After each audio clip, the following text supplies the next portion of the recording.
In this video, we'll introduce the kitchen equipment and supplies you'll need to make your home blended food for tube feeding. First, we'll review blenders and kitchen tools.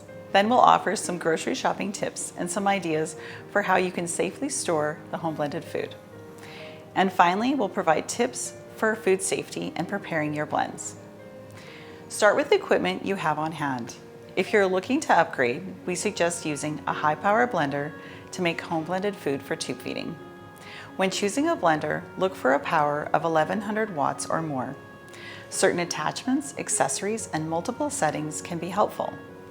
Settings where you can blend, pulse, chop, puree, and liquefy. These are all options that can be helpful to making home blended foods for tube feeding, and your dietitian can help you work with the equipment you have in your home. Here are a few blenders that parents like for preparing home blended foods. There may be other brands that work for you. Here we have the Blendtec, the Nutri-Ninja, and the Vitamix. Although a high-power blender is important for making home blended food, you will also need some other kitchen supplies in order to clean and prepare the foods you use in your home blended food. Speaking of kitchen supplies, here are some you may find helpful. A sharp knife or vegetable peeler for removing skins and seeds from fruits and vegetables, scissors and a can opener for opening food packages, measuring spoons and cups, a colander for washing fruit and vegetables, a mesh strainer, clean pots and pans for cooking, a cooking thermometer, mixing bowls, spatulas and spoons, and storage containers. Now let's chat about the tips for grocery shopping and storing your home blended food. These tips apply to foods for the whole family. While shopping, choose canned goods without dents, leaks, and bulges.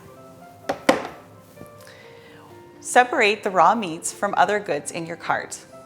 Wait to the end of your grocery trip to pick cold and hot items to keep them at the right temperature. An ice pack and cooler can be useful for the trip home.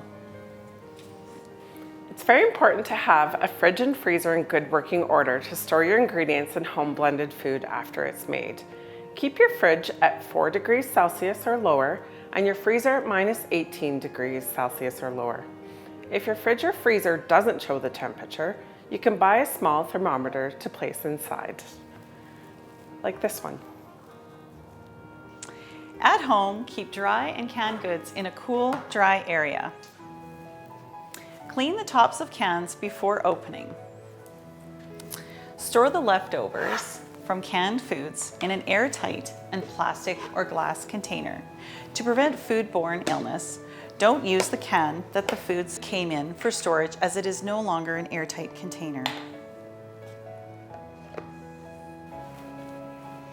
Washing your hands before preparing food is the best way to start out in the kitchen.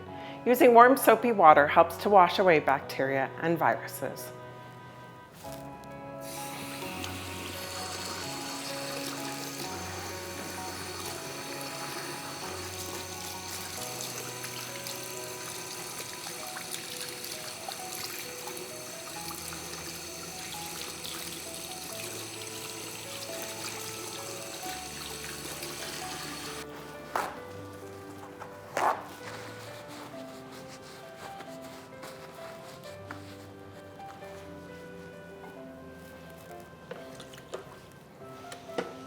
We also want to wash any surfaces where food will touch and clean all the equipment you plan to use. Wash counters, equipment, and supplies with hot soapy water.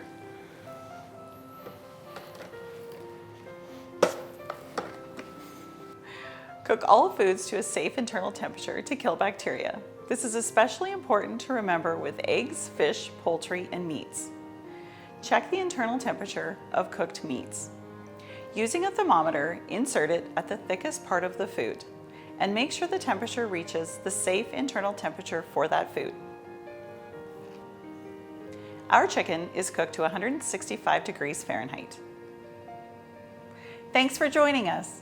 We hope this series helps you and your family on your home blended food journey. Check out the resources for this video and other videos in this series.